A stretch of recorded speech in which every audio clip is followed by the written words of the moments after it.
This is episode 0026.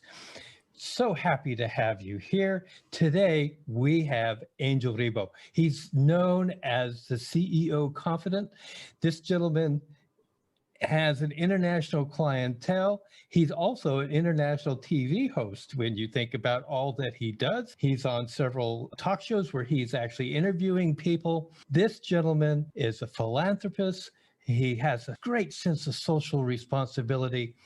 He's been an entrepreneur for years and years, and now we have the opportunity to hear from Angel. So let me welcome you, Angel. Thank you. Thank you very much for having me, Gary. It's a pleasure. It's an honor. And obviously, thank you, everybody who's listening to us today. Yes. Thank you, folks. We really appreciate you being here. I'm going to start right off, Angel. Totally. What do you wish you had known before you became an entrepreneur? To take action faster than I did. Oh my God. You know, I was so confused. It's a great question. I still remember, I will never remember, obviously. I will never forget, the first day as an entrepreneur, right? I mean, I was extremely blessed. I had a great jobs, and my company was kind enough even to put the severance package in place. And I had this outplacement company helping me in case I wanted to have another job. They already knew I wanted to become an entrepreneur. But hey, I mean, so much support and so many things, to be honest. Sometimes I think it was just counterproductive, you know, because I was always like, okay, so I have all those resources and then I have all these different options. I've done so many things and I have this route that I could go. I have this route that could provide this service, this other service. And yet, literally, I wish I had taken just one route and started like hitting hard in that direction. Definitely. That's definitely the thing that when I think back, I would have liked to know and change. And that's probably why I came up with this mantra, which is the main mantra for me and for my clients, which is taking perfect action now.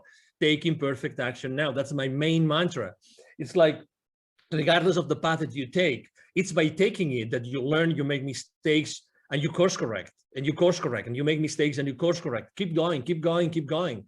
You know, all the things will show up while you do it. It's not that you have to be insane. It's not that you have to be blind. Obviously, you have to be listening and you have to be analyzing what's going on around you. But, you know, it's like, I remember having this conversation with the director for the accelerator of the Babson College in Boston, in the Boston area. Probably you know, guys, that Babson is the #1 consistently. They deliver the #1 entrepreneurial degree in the country, if not in the world, consistently. And she was telling me, right now, and that was 5 years ago, right now, in order to make a startup disruptive, we only need $10,000, $15,000. 5 years ago, we needed $200,000, $300,000. That's why the faster you go to the market, the faster you will see what you have to do to provide a better service to your audience. So, oh my God, I wish I had known that in 2016. Thank you for asking, Gary. You know, I love that because I've always lived by the mantra myself that says anything worth doing is worth doing poorly in the beginning. You know, just keep going on it. Absolutely. And you know, you and I probably believe that there's no really such thing as failure. There's success, but there's learning experiences along the way. And there's times when your goal is not met. So when you've had those moments where the outcome wasn't what you expected it to be, what was the greatest one of those in your opinion? And what did you learn from it? Actually, probably it was when out of the blue and through a personal connection, a company, an entertainment company from Spain came to me or called me and say, hey, we are the owners of such a TV network. We are in Spain. We're going to fly to Los Angeles in a couple of weeks. We would like you to be there because we would like to make you an offer. We would like you to help us develop their business. I had no idea, absolutely no idea about their entertainment business, nothing. But I said, I mean, they were friends of friends and I had seen them, I think, once in Latin America, but they really didn't know much about their business. But anyway, there I go to Los Angeles, I meet with them, and they say, so that's what we would like to do, but you know what? We cannot pay you as much as the other clients are going to pay you. So I said, well, okay. So, you know, all right, let's see what is in here for me. And you know, when your gut feel is telling you, Angel, there's something here, you don't know what it is, but I think that you should consider this. And really, inside of me, this voice that came to me saying, you have to do this. You don't know anything, but let's keep moving forward. And I was already there. I had nothing else to do for a week. So I said, okay, I'll surrender to the unknown. Let me put it this way, Gary. And and then they go, well, Angel, you know what? Part of your responsibility, if you take this, if you accept our offer, it's going to be that you're going to be sitting on this chair just for a test, and you start interviewing people. I said, what? Yeah, you start interviewing people, and you know, but I don't know anything about these people, nothing. But don't worry, you know, we are here in this, you know, conference, and there's thousands of people. We'll bring you only like, I don't know, maybe 30, 40, 50 in the next 5, 6 days. And we will probably not have time to tell you who they are, but it doesn't matter. You know, we'll sit them down here with you, and we know you're a smart guy. I mean, as much as I like challenges, Gary, you know, I mean, I don't know anything about what this person does, right? And I have no idea of the subject matter. I mean, I have, you know, like really in an uncomfortable place, but let's say, why not? Why not? Why not? Okay, so I started interviewing the first person ever. I will never forget the name of this guy. Very famous guy in the US. His name is Stephen Halpern. He was the first guy developing spiritual music in the country. Everybody knows this guy, right? He was kind enough to be extremely gentle with me. So, but you know what? I started like asking him questions, and I was just so concentrated, so focused on him, that I started asking one question after another. And the only thing I knew is that I didn't want to deceive the audience. So I tried just to make sure that what would the audience ask if they were me? What would they want to know? And you know, we came and going. And at the end of the conversation, Stephen, he might even remember this. This is funny. I am speaking about him today. He said, wow, you did a great interview. Thank you so much. I said, what? Oh, okay. Thank you. Thank you very much. Obviously, I would never say, you know, I never recognized to him, right? Like acknowledge that it was my first ever. And the number 5 or 6 was this celebrity from Hollywood, the Michelle Rodriguez, you know, the actress from, you know, the Fast and Furious saga of movies, and you name it. I mean, but guess what? All this, like, you know, discomfort for these many days eventually put me in a place where I said, oh my God, this is a skill that I'm developing that I didn't know that I had. I didn't know that by being previously spokesperson for large corporations of America in other places in the world had helped me. Oh my God, I am at the other side. I'm becoming the host instead of the guest. There is something here. There is some, you know, there is value. Why? Because I realized that I can make available to the normal citizen the greatness of my interviewee. And this is priceless. This is priceless. So this is probably one of the stories that I think that I wanted to share after your question, Gary. I will tell you, Angel, what I love the most is if the audience is sitting here and they haven't been pelted by your golden nuggets, they're not listening. I mean, it's just one after another. It's like a machine gun going off. Boom, boom, boom. Thank you. Thank you. I love it. So what advice would you give somebody who's saying, okay, I want to be an entrepreneur, but what do you suggest? What would you say to them? Yes, you know, I think that we live in a very important moment in history. Obviously, it's now March 2021. In the upcoming weeks or months, this will be, this interview will be published. So it's a very important moment in life, and it's not a coincidence that we are living this moment. Okay, so I would like to just make sure that you understand what this means. Okay, so the world is what it is, and we are here, all of us, to play a role, like it or not. Okay, we are playing a role in the new world that we are creating. Okay, so that's number one. Number two, I was blessed enough last year of delivering a couple of webinars to the local, business accelerator communities here in Dallas, Texas, and both were about the following subject, which is pivoting in times of crisis. Pivoting in times of crisis.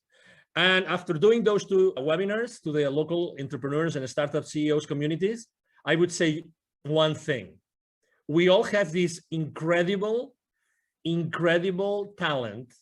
We all have this unstoppable divine force inside of us that allow us to provide a unique service to the rest of the world. okay? Nobody has had the same life that you, listener, has had. Nobody. So you are unique. So even if you think, oh, there's going to be so many other coaches, so many other, consultants, so many other people making the same product, not a chance. That's not true. Nobody is able to provide the value, the wisdom, the teachings that you bring to the world just because you have had your own life and you have had your own experiences. That means by default, by definition, that means that there's going to be in the world an audience that is just waiting for you to show up and to give that value to them. So when I was telling these guys, going back to the story of the webinars here about, pivoting in times of crisis, there's four things that I would like to tell you. Number one, you already know that you have passions, that, there's something that you are enthusiastic about. Number two, there's always friends of you or relatives or colleagues that tell you you are an expert on something. You always come to you for something. Number three, the market is always going to need what you are willing to share with them, as I said before. And number four, and that's the only question maybe you have to ask, is the market willing to pay for it? Yes or no? If the answer is yes, and 95% of the occasions, yes, the answer is yes, then you have a business. So again, don't be fearful. I know you are on the fence, and I just answered a question saying, what was the main mistake I made is being on the fence for too long, right? So I know you are on the fence, but at the same time, know that there's people out there waiting for your message, and they will never go, and they will never move hiring someone or paying for someone's services unless you show up and they resonate with you. They're waiting for you there. That's why I think, sometimes people, I remember when I was training salespeople, I've trained literally hundreds of salespeople, and I remember training them. And in the first training session, most of the people would tell me, hey, sir, hey, Angel, but what happens if I run out of leads? If I run out of leads, how am I going to make my quota? I would always tell them the same thing, always, to all of them. Okay, so whenever you run out of leads, please come to me and I will give you another list of 1,000 additional leads that you can call onto. What I'm trying to say is that we have those limiting beliefs that we think that we are limited, we are in a box, and we are competing against the rest of the world, when everybody knows already that the wealth is in the follow-up, that nobody follows up. So there's always wealth for everybody. There's always, services that you can provide and people that will pay for you. It's collaboration that we have not been taught. That's why we are being taught all the time about competition, but the reality is that there's wealth for everybody. And if we learn to collaborate as opposed to compete, you will feel much more comfortable and we will all make a nice living. All of us, no exception. I fully agree. And I thank you so much. Again, I hope you guys got another dump truck to fill up, because this guy is just going to give you golden nugget after golden nugget. So let's just talk about resources. Now, resources can be people, books, relations, etc. Can you just name three that have really influenced you in your entrepreneurial pursuits? Yes, I would say number one, when I was in corporate America and I was in charge of, let's say, business development for many different areas in the world, I was very lucky because regardless of my own sales team, I was always working in what is called like indirect sales models. Indirect sales models means that the companies I was working with, we were going to the market and selling through resellers, through partners, and this kind of, intermediaries, let's put it this way. That was a great blessing. Why? Because I became the most trusted advisor of all those companies. Guess what? The leaders of those companies and the different employees, they were pure entrepreneurs. They started their companies small and they wanted to thrive and they wanted to make a lot of money out of the margins that we were giving as the vendor, right? So that's the number one thing. Resources, people that I always was working with, and I was always working with partners. That's why I talk about collaboration all the time. So number one resource, partnerships, collaborators, resellers, distributors, you name it. Look for something, someone, companies, people that can go to the market, help you go to the market. That's number one. Number two, speaking about books, I'm not going to be very conventional with my answer about books, because I would say that probably the books that have influenced me the most have been more spiritual books than business books. But had I not read this book, and I'm going to mention just one of them, I would have never done what I have done, and I would have never moved from Europe. And it's a book considered, it's a fiction book. It's about, it's a history, or excuse me, the story about a series of scrolls and revelations from the Amazonian, forest in Peru. The book is called The Celestine Prophecy by James Redfield. Had I not read that book, which was like, of course, I knew that already, but I would never say this aloud. This is, I would be embarrassed of sharing this with anybody, but I was reading the book and every single page was like, oh my God, yes. Oh my God, yes. I always had this feeling inside, but I never was able to formulate it properly. I was never able to say, oh yes, this is like this. Exactly. So, and why is this book so important? It was so important for me because that's the book that when I finished reading it, I said, I have to go from Europe. I am originally from Barcelona. I was living in the UK at that time. I said, I have to move from Europe to the Americas. I don't know why nor how. It doesn't matter. I'm going to go back to London and I'm going to ask my managers, my supervisors, hey, I would like you to relocate me to Latin America to work. I don't know why, I just want to go, right? And they told me, no, you're crazy. Why would you go from this, amazing job in this amazing country, making so much money, to a third world country? You are insane. But anyway, I took my chances and I did it, and I'm glad I did it. And that's the second resource, right? And the third resource, it was going to an event.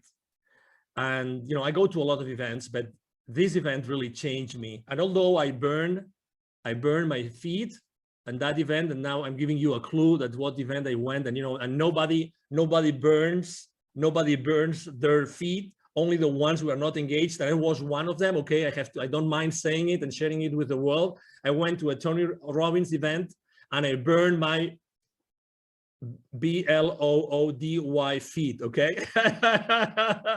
So, but guess what? I think that was part of the experience, and obviously it was meant to happen, right? I remember there was so many, you're talking about nuggets.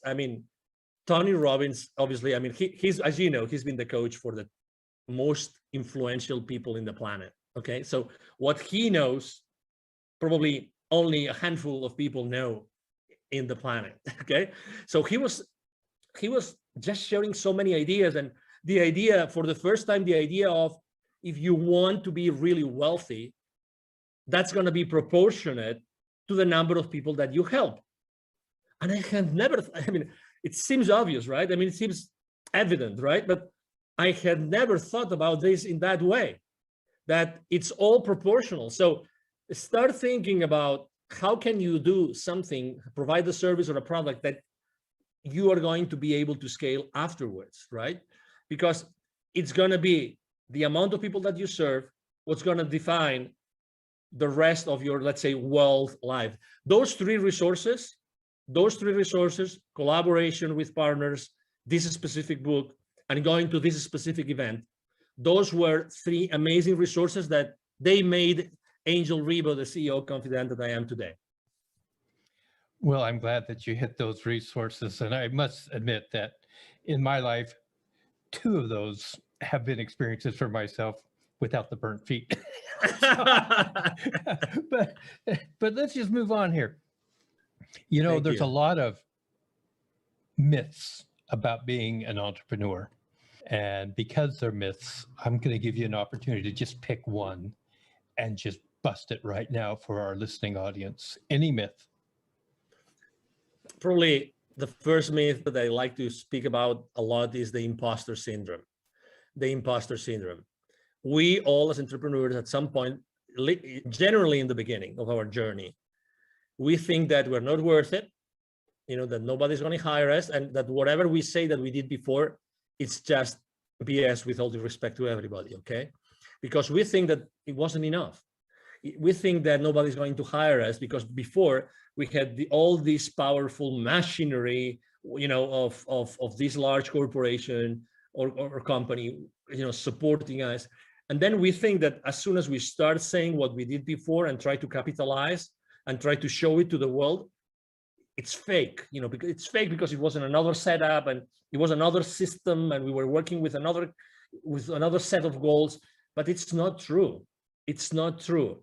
Again, we are, as I said before, we have treasured inside of us a series of experiences, knowledge, wisdom, which is not comparable with anybody else. And that goes the other way around too. So it means that, we really don't have, and you are not competing with anybody else.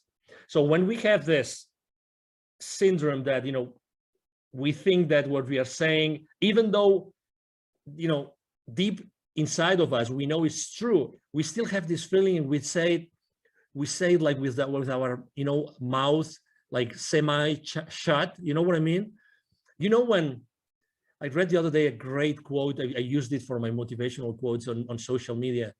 I write books to know what I know. I write books to know what I know.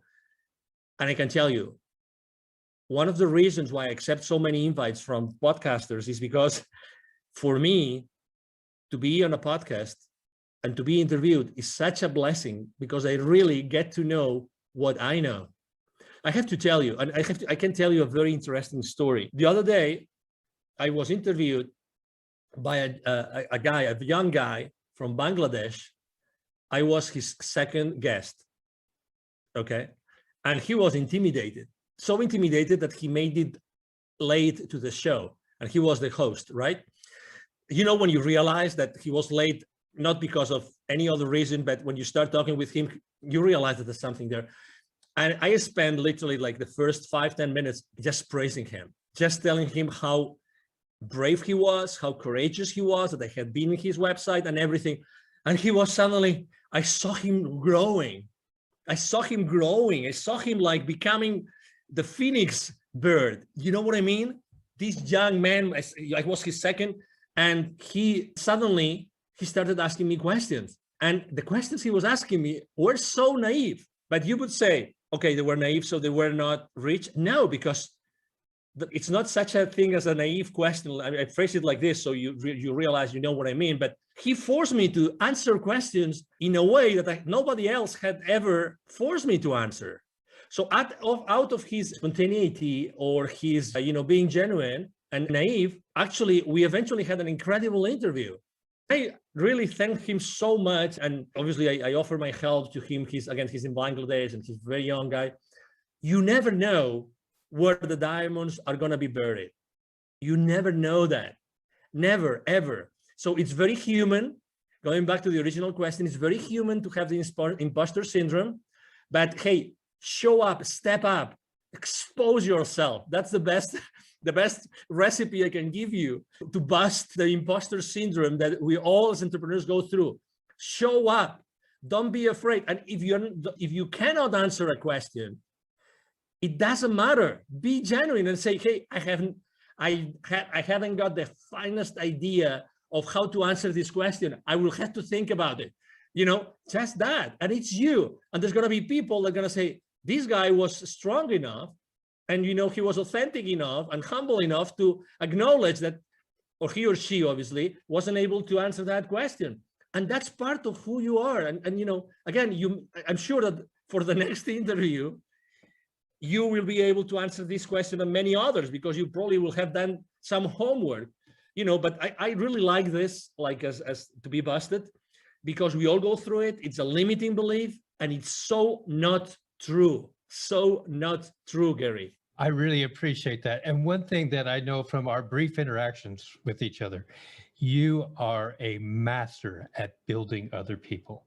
You are a master at helping to establish confidence in what people have to offer.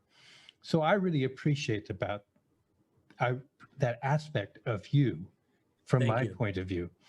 Now, I'm going to change up a little bit, because I'm not going to ask the next question I normally ask. We talked about social responsibility. I'd like you to talk about your point on social responsibility as an entrepreneur.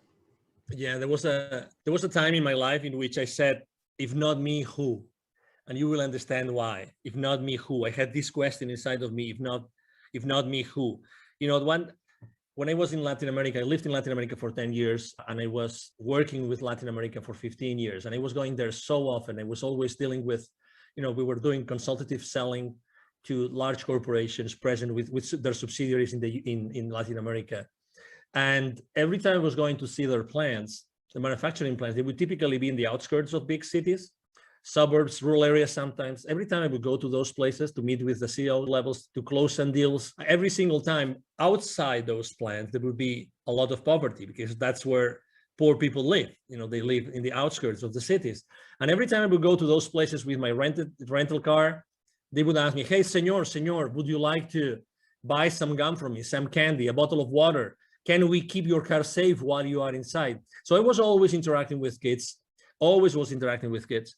And it reached some point before leaving, and actually that was one of the reasons why I left corporate America, in which one day I had this incredible experience in which I saw very clearly that I had this connection, this continuous, possibility to talk to the top guys in the continent, and at the same time being able to see so much poverty.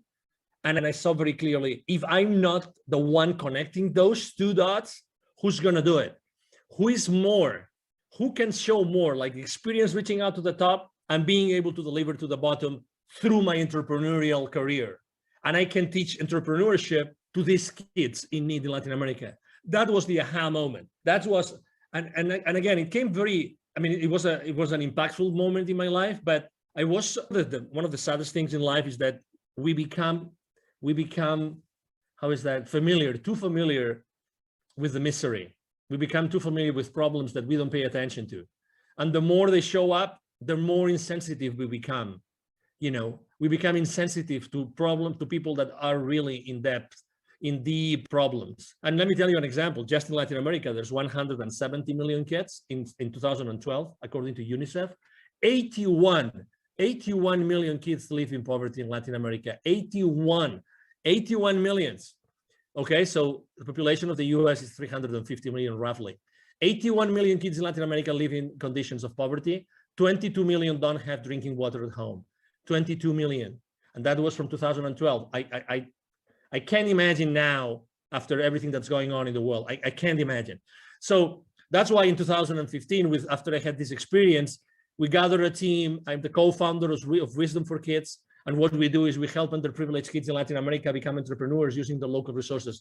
And you see, it's like, Gary, it's like for my entire life, I was preparing for this.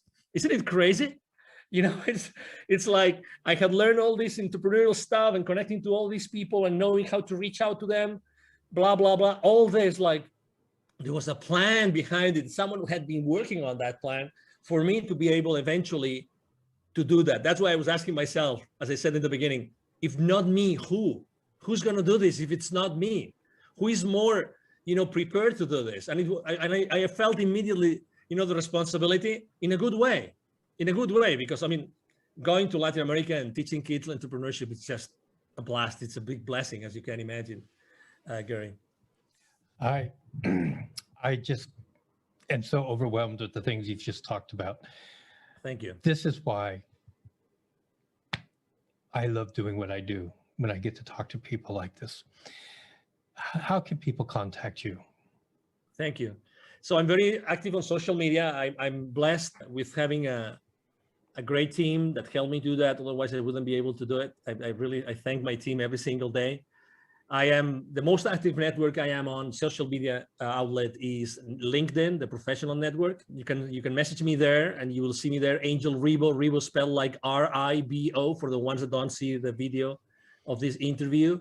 My brand is the CEO Confidant. And I'm going to give you also my direct email address. Either my team or myself, we answer all the emails we receive every single day. It's very easy. The email address is extremely easy. Angel, as in heaven, A-N-G-E-L, @angelribo.com. My last name is Ribo, R-I-B as in boy, O. So my email address again is angel@angelribo.com. You can reach me there, and it will be a pleasure for me to interact with you and engage in a conversation. Ladies and gentlemen, we'll have all that information in the show notes. So if you're driving, continue driving. Don't try to pull over to the side of the road and try to write it all down now. So yeah, just go ahead. Now, Angel, I always give every guest 2 uninterrupted minutes to say whatever's on their heart, whatever they want to say at this moment. So your 2 minutes start now. I believe that the last 12 months have been really probably the most challenging, months in our lives, right? Maybe the people that were, when they were young, they were maybe in a war, maybe that those were the most challenging for them. But regardless, I think that those 12 months have taught us something which is extremely important for all of us, which is connection. Connection. I've been consistently posting for the last 12 months about building bridges. Why? Because I've seen in so many outlets, in so many instances, face-to-face or online, people disconnecting, unconnecting. We've never needed, as humanity, more connection than today. Never. You can, and you have the possibility of connecting people every single day with your wisdom, with who you are. Try to reconnect, try to rebuild the bridges. If you burned any bridge for the last 12 months, you have this divine force, which is, inside of you and nobody can take away from you. Use that force inside of you to rebuild those bridges. Really you can make a difference just with who you are today and with what you do every single day. Try to do that purposely. Try to have an intention every single time, every single morning that you wake up, when you wake up and when you go out and when you start talking with someone over Zoom. Try to build a connection. Try to create a connection. Make it an intention, because we all need it. This is happening really because of something. There's some reason behind, all the fear and all the challenges. And the reason why this is happening is that because we have to become more aware of what we really can do as humans. I see this every single day. Thank you, Gary, very much for allowing me to be here. You are right. When I work with someone, I really make sure that they understand their own potential. That's my main goal with everybody I work with. To make them understand their absolutely incredible potential. And, it's been a pleasure to be here with you today. And thank you for allowing me to maybe share some nuggets with you. And obviously, I feel so honored to be here, and anything I can do for you and for your audience, it will be a pleasure to do it, Gary. Thank you so much, Angel. God, I love you, man. You're great. Thank you. Likewise. Ladies and gentlemen, that is going to conclude this episode of Gary's Glorious Golden Nuggets. If you've enjoyed the show and you haven't subscribed yet, please do subscribe. If you would like to share this with somebody, please do. Help our audience to grow. Angel, you are a gold mine. Thank you so much. Thank you so much for your time. Absolutely.